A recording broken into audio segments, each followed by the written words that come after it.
Digel nizîkbûna cejna Newrûzê û bîreweriyên neteweyên di meha Adarê da di nihada ji bo xwe amadekirin bo rojên Newrûzê bazarê dirîngehên cil û bergan li Duhokê germ bûye ji seredana texên civakî. Lê germbûnek wek xudanên dirîngehan xuya dikin, ciyawaziya xwe heye digel salên borî da ji sedemê berdewamiya krîza darayî.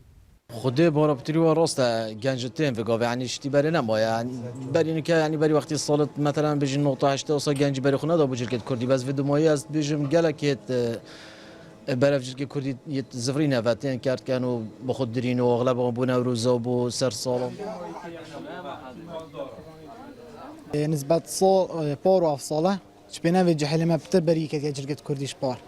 افصاله اكيد بيجن بتر جح حلمه بريكه يجر كت كردي چونكي ساعت كاتي جحلت مخت مروفت كاتي شوف وجه فيت كابيتن جر كردي كالتوري مروفيه فيت كاتي هكانا كان دبر زابيتن جور مروفت مروف كاتوري خوش برنك Dihête pêşbînîkirin ji balxudanên dirîngehên cil û bergên Kurdî ku îsal da zêdetir ji salên borî cilên Kurdî di rojanên cejna Newrûzê bihêne bikarînan û bi taybetî jilayê texa gencan ve. Kîtiya kirî bes barabtir ve gavê nisbet texa biçîk û genca xwe tindê negehandiye elhamdülillah ku bijim şevekê giştî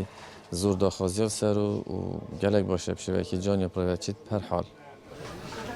Qeyrana darayî kartêkirin li dirîngehên cil û bergên Kurdî kiriye. Lêya ku ciyawaz di îsal da digel salên borî da pitiriya wan kesên qesta van dirîngehan dikin texa gencan in. Dilşad Hîmû, NRT, Duhok.